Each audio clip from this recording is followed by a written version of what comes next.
Mesdames et messieurs, bienvenue. Joyeux Noël. Nos vœux le meilleur. Nous sommes à la fin de l'année 2019. Il est important de réfléchir encore une fois sur ce que notre pays est devenu. Mesdames et messieurs, au-delà de tous nos points de vue, au-delà de nos divergences, au-delà de nos convergences, nous avons un Congo à protéger, un Congo à sauver. Lorsqu'on le regarde de la République démocratique du Congo, un peu avec une distance, on se rend compte que le pays va très mal. Quand je dis le pays va très mal, je n'ai pas un discours politicien pour dramatiser ou pour vendre une image. Ici, je suis en train de vous dire ce que nous sommes devenus après un long moment. Nous avons été indépendants, vous le savez, depuis près de 59 ans aujourd'hui. L'année prochaine sera notre 60e année d'indépendance. Mais est-ce qu'aujourd'hui, nous sommes en train de vivre cette indépendance? On va dire non. Simplement parce que les hommes et les femmes qui devraient prendre des grandes décisions de ce pays l'ont prise soit dans la légèreté, soit dans l'inconscience. Mais vraiment, pour la plupart des cas, on sait tous, dans des très mauvaises conditions. Au point, c'est que le pays est devenu, après 60 ans, nous avons fait des très bons pas, mais en arrière. Aujourd'hui, la RDC se retrouve dans une situation où et le peuple, et les dirigeants, et la classe politique, et la classe religieuse, entre guillemets, on est tous dans une distraction totale. Nous avons fait le choix de suivre les futilités au lieu de suivre des choses importantes. Si vous regardez les actions du gouvernement, vous vous rendez compte que ces gens investissent dans ce qui n'est pas utile. On investit dans ce qui n'est pas utile, on investit dans le folklore. Mais nous ne sommes pas prêts à investir dans des choses importantes, dans des choses durables. Et d'un côté, le peuple fait quoi? Le peuple amnésique qu'il est, fanatique qu'il est, il suit autre chose. Le peuple se divise, comme on peut le dire, on peut toujours le dire. Le peuple se divise, prend des positions, mais oublie de parler de lui-même et de l'évolution du pays. Aujourd'hui, vous avez un camp qui soutient le président Félix Tshisekedi. En bien ou en mal, les gens ne sont pas prêts à dire au président, ici ça ne marche pas. De la même manière, vous avez les gens qui sont de l'autre côté, qui se disent de l'opposition. Ils soutiennent l'opposition en bien ou en mal. Même quand c'est mal, ils ont toujours des raisons, ils ont toujours des explications pour justifier un mal. Alors un peuple ne gagne pas comme ça. Un peuple ne peut pas gagner comme ça parce que le peuple, pour que le peuple gagne, le peuple doit converger sur un idéal. C'est quoi l'idéal du Congo? C'est quoi l'idéal de l'homme congolais? Déjà, l'homme congolais est un homme sans repère, est un homme sans idéologie. Il dit des choses qu'il a entendues. Et du coup, il devient comme un courroie de transmission. Et qu'est-ce que lui fait, malheureusement? Qu'est-ce que lui fait? Il transmet ce qu'il a entendu. Alors, il a aussi le gros entend. C'est comme un vecteur. Il se laisse manipuler, désorienter, désinformer, même déformer par ceux qui détiennent, entre guillemets, l'information. Malheureusement, la mauvaise. Faisons des analyses, vous allez vous rendre compte que le Congolais n'a pas encore atteint le niveau de l'unité dans sa tête. Il n'est pas uni dans sa tête. Il suffit qu'il ait un pain, il suffit qu'il ait un morceau de pain ou peut-être une tasse de thé. C'est fini. Il oublie tous ses amis du combat. Tant qu'il a ses petits intérêts, c'est plus le problème. Et ça, c'est dans la tête du Congolais. Vous allez voir même quand les gens sont dans les syndicats, ils sont dans les mouvements syndicalistes et les gens se battent. Il suffit juste de regarder la vie de ceux qui sont à la tête de ces syndicats pour comprendre que le Congolais est de nature profiteur. Il est de nature, jouisseur. Il veut jouir. Le Congolais veut jouir. Et dans cette jouissance, il ne peut pas se départir pour avoir une idéologie forte à lui. C'est un homme au-delà de tout, un complexé. Il est complexé parce qu'il ne se connaît pas. Il veut parler français même quand il ne le maîtrise pas. Il veut faire intimider les gens même quand il n'en a pas le pouvoir. Il peut aller aux États-Unis ou en France ou en Belgique. Il a fait seulement 2 mois. Mais il commence à vous poser des questions comme si quelqu'un vivait déjà là-bas, comme s'il a la nationalité. Il commence à donner des leçons aux gens. Donc, vous vous rendez compte comment les gens fonctionnent, en fait. Et dans cet état de choses, rien ne pourra marcher. On va raconter nos vies. J'ai toujours appelé aux gens. Ça fait 59 ans que nous sommes en train de fustiger le comportement. Mais qu'est-ce qui a changé? Rien du tout. Rien du tout. Vous attendez quand vous aurez un peu les moyens, vous fouillez aussi, vous prenez votre avion ou votre bateau, je ne sais pas moi, ou si vous n'avez pas de chance, vous allez à la Méditerranée. C'est ça ce que nous sommes devenus. Mais au lieu de regarder là, les gens ne le regardent pas. Au lieu de regarder dans des grandes choses, les gens ne sont pas là. Et les gens sont dans des petites histoires. Et puis ça ne marche pas. Ça fait 59 ans qu'on est en train de courir après des choses. On a attaqué Mobutu. Mobutu était ceci, Mobutu était cela. Il a été remplacé par qui? Par Laurent Désiré Kabila. Un peu pire que lui. Laurent Désiré Kabila va être remplacé par qui? Par Joseph Kabila. Pire que lui. Et aujourd'hui, vous avez Félix Tshisekedi qui remplace finalement Joseph Kabila. Mais le problème, c'est que, est-ce que vous pensez que si nous continuons avec la même logique, mais on ferait des cas Félix Tshisekedi, il va être aussi pire que Kabila? Mais croyez-moi sur parole, si nous continuons avec les mêmes habitudes, avec la même manière de voir les choses, on va faire de lui aussi un pire que lui, que les autres, que les prédécesseurs. Nous sommes un peuple applaudisseur. On oublie nos douleurs, on oublie nos souffrances. Nous allons quémander la paix. Un peuple ne quémande pas la paix. Un peuple ne quémande pas les infrastructures. Un peuple ne quémande pas le travail. Non. Le peuple exige le travail. Il exige la paix. Il exige les infrastructures. Il exige la santé. Il ne le demande pas. Et nous, on a même dépassé l'étape de demander. On supplie maintenant. C'est quel type de peuple? Et puis on va dire qu'on va évoluer, on va évoluer. Non, mais qu'est-ce que nous avons réussi à faire depuis 59 ans? Non, j'aimerais me poser des questions et qu'on essaie de réfléchir. Quelles sont les grandes réformes qui ont été faites depuis 59 ans? Vraiment des réformes, je veux dire, révolutionnaires. Quelles sont les réformes révolutionnaires que nous avons eu à prendre? Simplement parce que les gouvernants congolais, ceux qui ont eu la chance de gouverner ce pays, se sont retrouvés dans une possibilité de jouissance. Parce qu'ils viennent du peuple, nous avons cette mentalité de jouir. Nous voulons jouir, nous ne voulons pas travailler. Nous voulons jouir. Et entre-temps, le temps passe. Le Congo souffre. Est-ce que nous, aujourd'hui, est-ce que le Congolais pouvait lui envoyer, le Congolais pouvait aller étudier à Brazzaville, à Mariangouabi? J'étais à Mariangouabi. J'ai vu l'infrastructure. Rien à voir avec l'UNIKIN. Rien à voir avec l'UNIKIN. Ni de loin, ni de près. L'UNIKIN, dans la crasse où elle se trouve aujourd'hui, elle est quand même plus belle. Elle est quand même plus belle que Mariangouabi. Mais le problème, ce n'est pas la beauté des infrastructures. Le problème, c'est la qualité de l'enseignement que l'on donne à l'intérieur. C'est ça le plus important. Donc, vous pouvez avoir des beaux bâtiments, mais si l'enseignement il est mort à l'intérieur, eh bien, les gens vont fuir. Aucun parent ne voudra envoyer les enfants. En fait, on vit dans une situation où nous savons ce qui se passe dans nos institutions, mais personne n'en parle. C'est une hypocrisie, je veux dire, suicidaire. On se tue dans ça.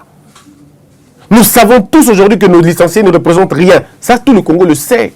On a tellement raconté ça au point que c'est devenu normal. Nous savons tous aujourd'hui que les étudiants, quand ils vont à l'université, c'est pour avoir le diplôme, c'est pour avoir le papier, pas la connaissance. Ce qui fait qu'ils ont le diplôme, mais ils n'ont pas la connaissance. Et ce sont des médecins qui viennent détruire les gens, tuer les gens. Vous savez que le nombre de morts qu'on a au Congo aujourd'hui, pour la plupart des cas, c'est des nombres liés aux erreurs médicales. Il y a beaucoup de morts suite aux erreurs médicales. Parce que les enseignants, les médecins d'aujourd'hui ont été excessivement mal formés. Je peux même aller plus loin pour dire intentionnellement mal formés. Comment vous pouvez imaginer un seul instant, dans une faculté comme la médecine, on peut trouver une corruption? Comment vous imaginez? C'est que, en réalité, je ne sais pas, c'est que vous avez touché le fond. On a touché le fond de la bêtise. On ne peut plus exister. Ça veut dire que quand l'homme congolais parle, c'est un vide. Vous voyez un vide à l'intérieur de lui. Il représente la peur, l'inquiétude, le stress en tout. Donc, il est le tout. Mais en réalité, c'est le noir, totalement le noir. Papa, dans une université comme dans une faculté comme la faculté de la médecine, et vous entendez quand même le bruit de la corruption, vous entendez quand même qu'un étudiant a acheté le diplôme, mais c'est lui qui va être médecin demain. Et s'il il est cousin d'eux, il est frère d'eux, il est tout de suite affecté, très rapidement affecté dans un hôpital. Mais vous avez donné le blouson de médecin, ce blouson majestueux, divinement béni même. Mais vous avez donné ça aux voyous, vous avez donné ça aux bandits, aux assassins. Et ce sont les assassins qui touchent maintenant les bistouris. Combien de parents ont pleuré leurs enfants à la faute des médecins? De faux médecins, de véreux médecins. Il est convaincu qu'il n'a pas suivi un bon cursus, mais il est devenu quand même médecin. Parce que sa sœur est, parce que son frère est, parce que son cousin est. Et il est là, il est médecin.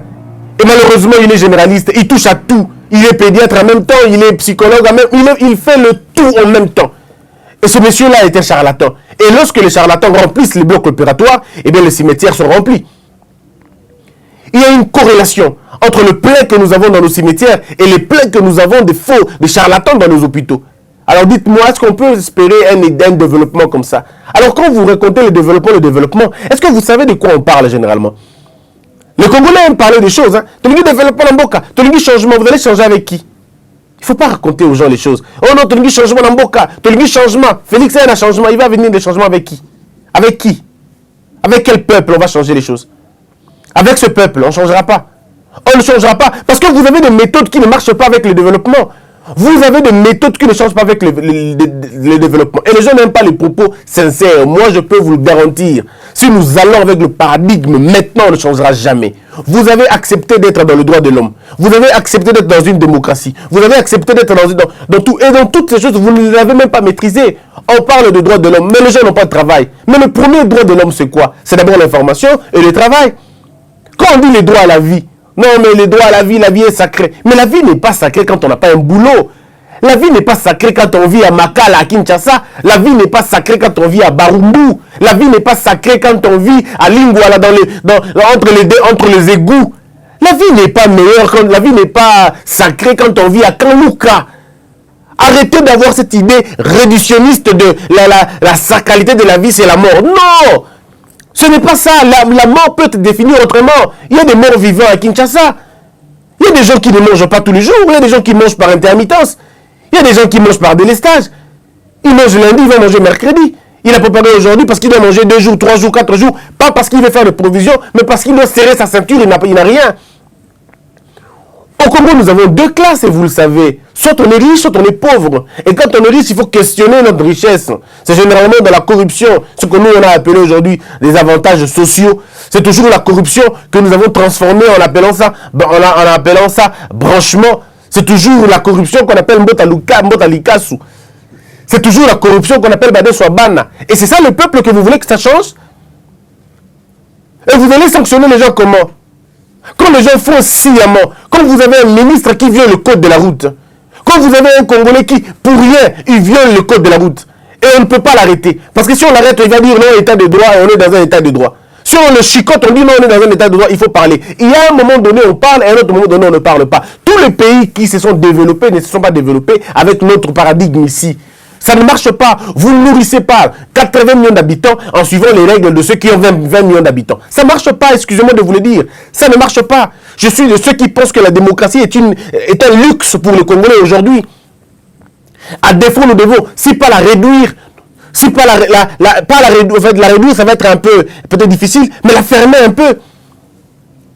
Ou si vous voulez, nous devons l'adapter aux conditions dans lesquelles nous évoluons. Les gens sont têtus, les gens ont atteint un niveau de non-retour. Il n'y a que la chicotte qui puisse le ramener dans le droit chemin. Il n'y a que la chicotte.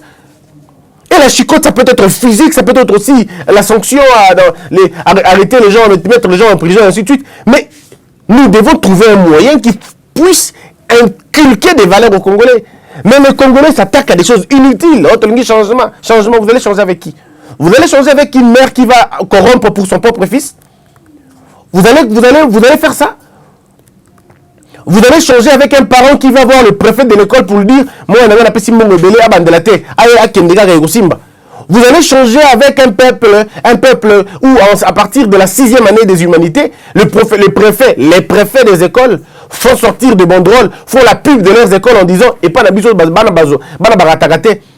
les enfants n'ont même pas fait l'examen, ils n'ont même pas été inscrits, mais ils ne peuvent pas rater le diplôme. Vous voulez vraiment changer un pays comme ça? Non. Si ce n'est pas de la démagogie, alors c'est de l'ignorance totale. Le Congo est dans un gouffre de moralité. Nous sommes un scandale d'immoralité. Nous devons d'abord commencer par moraliser la société. Et la seule façon pour nous de moraliser la société, on en a 2 manières. La première manière, c'est d'investir terriblement, efficacement dans l'éducation. Ça veut dire de la formation. Ça veut dire de la sensibilisation. Le message que je mène aujourd'hui devrait en principe passer et à la RTNC et dans tous les autres médias, pourvu que les gens écoutent et que les gens changent. On ne développera pas ce pays avec les discours, ça ne marchera pas. On ne peut pas développer ce pays avec la bonne foi seulement. Non. Ici, il faudrait beaucoup de mesures coercitives. Si le Rwanda est discipliné, si Singapour est discipliné, si la Corée est disciplinée, la Russie est disciplinée, la Chine est disciplinée, le Japon est discipliné, parce qu'ils n'ont pas commencé d'abord avec la démocratie. Non. Ils n'ont pas d'abord commencé avec la démocratie. Ils ont commencé avec le système qui allait le mieux pour eux. C'était la discipline. Parce qu'il y a des choses que vous gagnez dans ce qu'eux appellent dictature, mais que vous gagnez rapidement. Laurent Désiré Kabila arrive ici, il n'avait pas le droit de l'homme. Il n'y avait pas d'abord le droit de l'homme en ce moment-là. Mais qu'est-ce qui n'a pas été fait à Kinshasa? On va dire ce que l'on veut, mais nous avons récolté l'ordre à Kin. Nous avons récolté l'ordre à Kinshasa. À l'époque de Mobutu, on avait récolté l'ordre ici, parce qu'il y avait une certaine discipline. Mais vous, aujourd'hui, vous avez ouvert votre démocratie, vous voulez la vivre comme la France. Et vous vous trompez énormément. Excusez-moi. Vous vous trompez énormément, mes frères, énormément. La France, derrière cette démocratie, la France garde des années, des siècles et des siècles de travail. De siècles et des siècles de travail. Et aujourd'hui, dans la démocratie, et regardez dans l'ancien temps, la moralité, comment elle était. Aujourd'hui, la France, elle est immorale. La France, elle est immorale. Les États-Unis sont immoraux. Et vous le savez très bien, il ne fait même pas besoin de vous le dire. C'est immoraux, ce sont des pays immoraux. Mais les mêmes pays, c'est là 50 ans, c'est là, je veux dire, 2 siècles dans le temps. Mais c'est des pays assez moraux, quoi. C'est des pays assez moraux qui respectaient l'idée des familles, la sacralité de la famille. Mais aujourd'hui, ils ont tout vilipendé, quoi. Ils ont tout vilipendé. À la quête de la démocratie, excusez-moi de vous le dire, la démocratie telle que présentée à l'Occident, c'est une perversion. Oui, c'est des chimères où les gens peuvent raconter ce qu'ils veulent. Et ça marche encore là-bas parce que les gens ont la conscience, les gens ont la décence. Mais chez nous, aujourd'hui, la démocratie est comprise comme une sorte de permission à la bêtise. On ne peut pas développer un pays de cette façon-là. Non, le changement dont les gens veulent parler, dont les gens parlent, c'est dans la tête d'abord qu'il faut que ça change. L'homme congolais est un problème pour son propre développement, il est un problème. Aujourd'hui, nous sommes étonnés de voir les immeubles tomber, tout ça. On est surpris. Mais on ne peut pas être surpris. C'est de l'hypocrisie si on est surpris. Allez voir ceux qui font l'architecture. Dans quelles conditions ils étudient? Posez la question à ceux qui obtiennent les diplômes là-bas, qui deviennent nos ingénieurs pour la plupart des cas. Mais c'est des gens sans fondement. C'est des gens sans fondement scientifique. Ils n'ont aucun fondement. Aucune assise psychologique, idéologique et même philosophique. C'est des gens déstructurés. Il faut le dire. Sinon, sur la montée de Sabato. Bon, nous sommes des moutons. La bonne information, le président il y a saut de mouton. Mais on l'appelle pour lui dire, monsieur le président, c'est bidon. Et s'il était, peut saluer ma condition à la moutée. Quand j'étais en train de dire ça ici, on me prenait pour un fou. Les gens m'ont appelé pour me dire, tu combats ça. Pourquoi tu combats? Où en sommes-nous? Le président a refusé d'aller. Je crois qu'il est triste là où il est. La promesse qu'il a eu à faire aux Congolais, une promesse qui a échoué. Il a dit aux Congolais, le président a dit aux Congolais que Tropé Sabino, sur des moutons, n'a descendu la cadeau de bonne année. Où est le cadeau de bonne année? Où est le cadeau de bonne année? Ce n'est pas lui le maçon, mais le président a péché là où on l'a toujours dit. Monsieur le président, vous faites confiance à des gens qui vous tuent. Et si vous continuez comme ça, ce n'est qu'un début, monsieur le président. Et un début. Vous allez être surpris que vous serez en déphasage avec vos ambitions et les réalisations. Vous serez toujours en train d'ambitionner. Mais les réalisations seront toujours en train de reculer. Parce que vous avez fait les mauvais choix de vos conseillers. Et quand on a fait les mauvais choix de ces conseillers, c'est les leaders qui ont un problème. Et ça, ce n'est qu'une vérité. Je peux vous le promettre, monsieur le président, vous ne réussirez rien avec les gens qui sont autour de vous. Rien du tout. C'est depuis que vous êtes arrivé au pouvoir que vous avez des projets et des belles ambitions. Mais ça risque de rester des chapelets de belles intentions, non pas parce que vous êtes de mauvaise foi, mais parce que ceux qui vous entourent sont de mauvaise foi. Et attention, quand ceux qui vous entourent sont de mauvaise foi et que vous n'arrivez pas à agir, la responsabilité vous incombe. Le dire, ce n'est pas mauvais. Dire au président que, monsieur le président, ici, vous vous êtes trompé. Comme moi, je le dis aujourd'hui, monsieur le président, vous vous êtes trompé. Vous vous êtes trompé, vous avez fait un mauvais choix. Il est temps de le recadrer. On ne peut pas mentir un peuple pendant longtemps. Et ces gens veulent vous faire passer pour des menteurs. Parce qu'en en faisant confiance à ces personnes-là, Monsieur le Président, vous n'avez pas fait le suivi. Oh, on l'avait dit. Vous avez un conseiller en infrastructure. À quoi il sert? Monsieur Moukeba est là. Moi, j'ai rencontré Monsieur Moukeba plusieurs fois. J'ai posé des questions. Comme même il ne veut pas me dire, il ne me répond pas pour des besoins de la commodité. Mais on sent que l'homme souffre. On sent que l'homme peut-être ne sert à rien. On l'a consigné dans son côté, là reste là. Mais tout le monde voit que les travaux étaient mal faits. Tout le monde voit. Mais il n'y a pas de sanctions. Que voulez-vous qu'on fasse? On comprend tout de suite que le président endosse la responsabilité. Winston Churchill dit ceci. Un homme d'État doit être en mesure de faire des promesses. Mais un homme d'État doit être aussi en mesure de revenir devant le même peuple et dire à ce peuple-là, voici ce que je vous ai promis, ça n'a pas marché, j'endosse la responsabilité.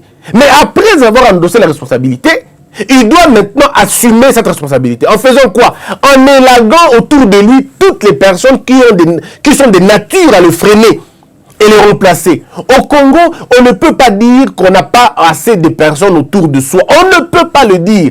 C'est un aveu d'échec, d'impuissance et même une preuve d'incompétence notoire. Un chef d'État ne peut pas se plaindre en disant « je n'ai pas dit personne auprès de moi ». C'est de l'incompétence notoire. Parce que lorsque vous avez 80 millions d'habitants au Congo, vous ne pouvez pas vous plaindre de ne pas avoir 15 personnes. Vous ne pouvez pas vous plaindre. C'est pas possible. Mais regardez là où on est aujourd'hui. Le président, la Moukina Tongo, la fleur de mouton, on l'appelle, on dit, monsieur le président, les travaux ne sont pas réalisés. Et coquille, c'est silité.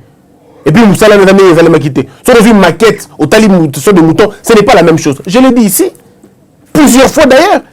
On a dit que, allez voir l'OVD aujourd'hui, qui est à la tête de l'OVD. Il a quelle formation?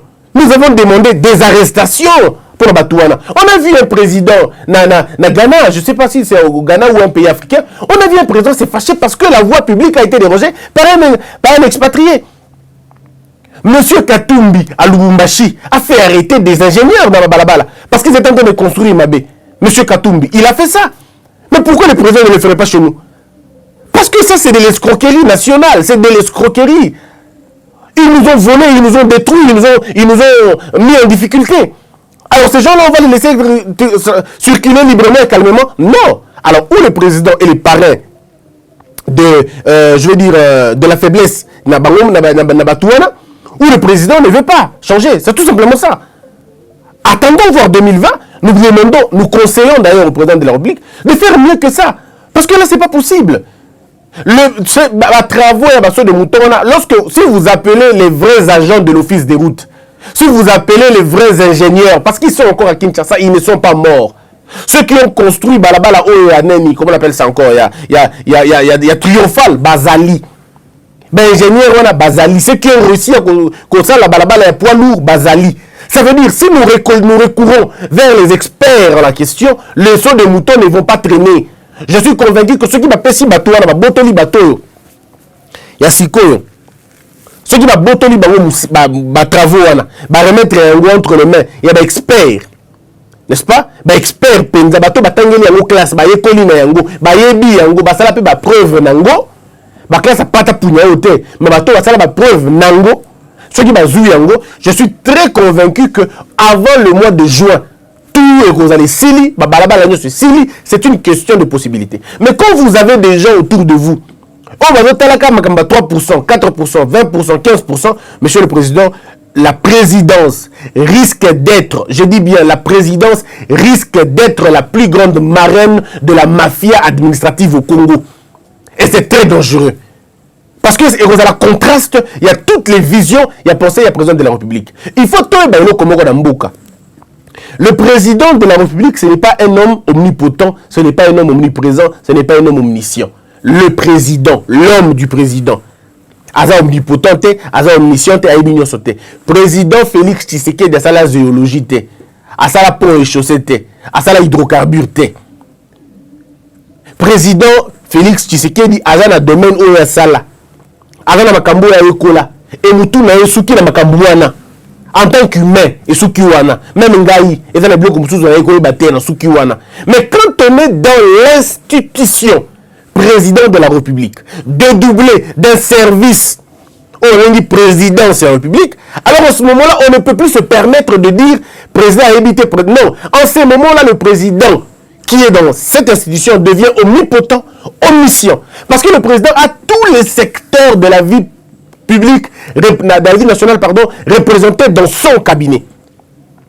Avec un conseiller dans le secteur NIOS. Donc quand un secteur ne marche pas et que le président n'est pas en contact avec le conseiller dans ce secteur-là, c'est que le président veut qu'il y ait à la bongo. Malheureusement.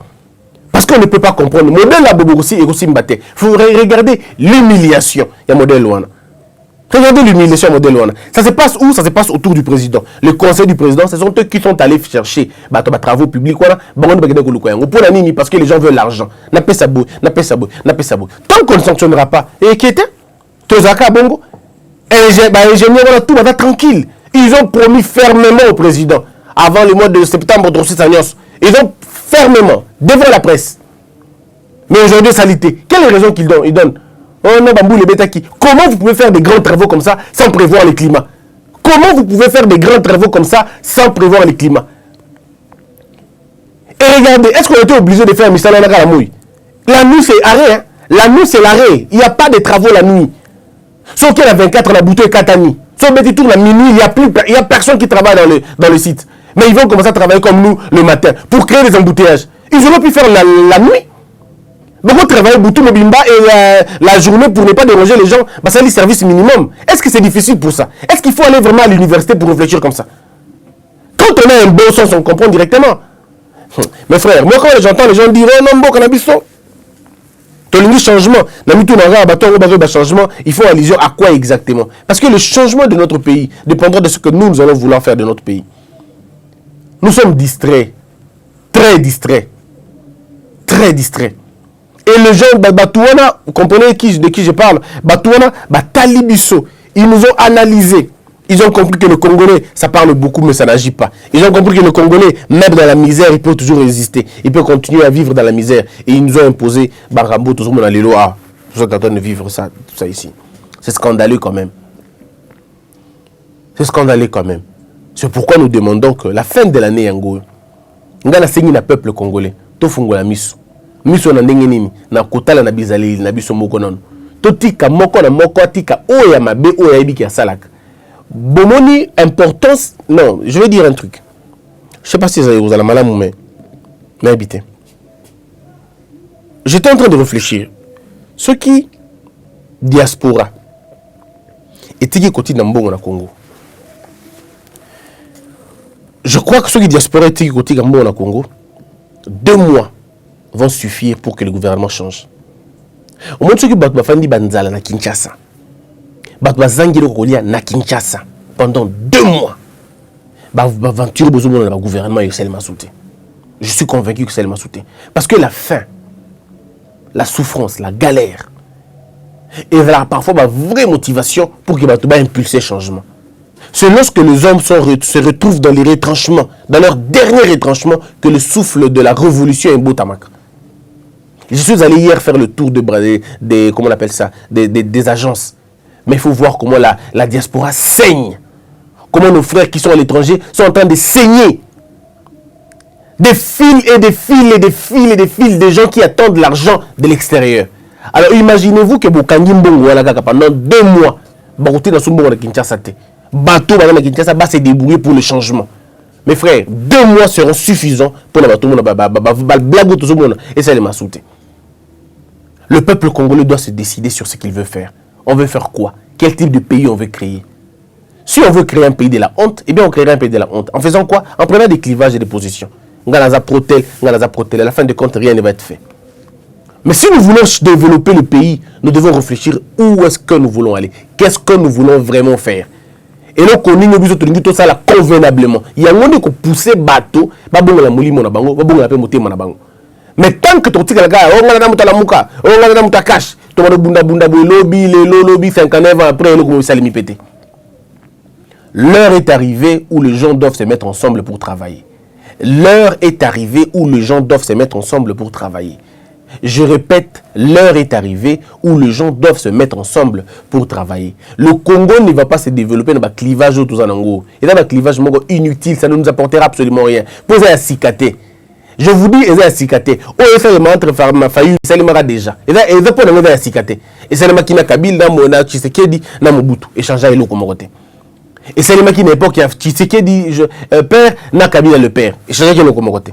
Et c'est le makina époque qui a Tshisekedi, père, n'a Kabila fils. Et changer qui est l'autre côté. Et si vous pensez que, oh, il faut changer le vous vous trompez énormément parce que l'histoire se répète. Mais l'histoire se répète dans un pays des inconscients. C'est là l'histoire se répète. Parce qu'ils n'ont pas lu l'histoire, ils sont condamnés à commettre les mêmes erreurs du passé. Et vous êtes en train de voir les gens commettre les mêmes erreurs du passé. Que ce soit à l'opposition, que ce soit dans la majorité. Là, au pouvoir, ils tombent dans la faute de ne pas faire le suivi, de banaliser les choses, de normaliser ce qui ne devrait pas l'être. Ils commettent la même erreur. L'opposition commet les mêmes erreurs. Trop de discours inutiles. Et à la fin de compte, rien du tout. Vous juste pour exciter les gens et puis ça fait rien après. Les gens vont se rendre compte seulement que t'as été ébellé déjà. Vous savez, si on peut compter, une année est partie déjà. Et de l'opposition et de la majorité. Une année et baby, Karabongo. Les mêmes erreurs du passé, on continue. Avec les mêmes erreurs du passé. La conquête de l'impérium et la multiplication des promesses. C'est tout. D'un côté, conquête, recherche stérile de la conquête qu'on n'aura pas. De l'autre côté, on continue avec des promesses, des promesses et des promesses. Et à la fin des comptes, le peuple est là en train de regarder. Et le peuple est fatigué. C'en est fini pour aujourd'hui. Joyeux Noël à vous tous. Puisse Dieu vous bénir, puisse Dieu vous garder. Que la peur quitte nos esprits et que Dieu bénisse les RDC.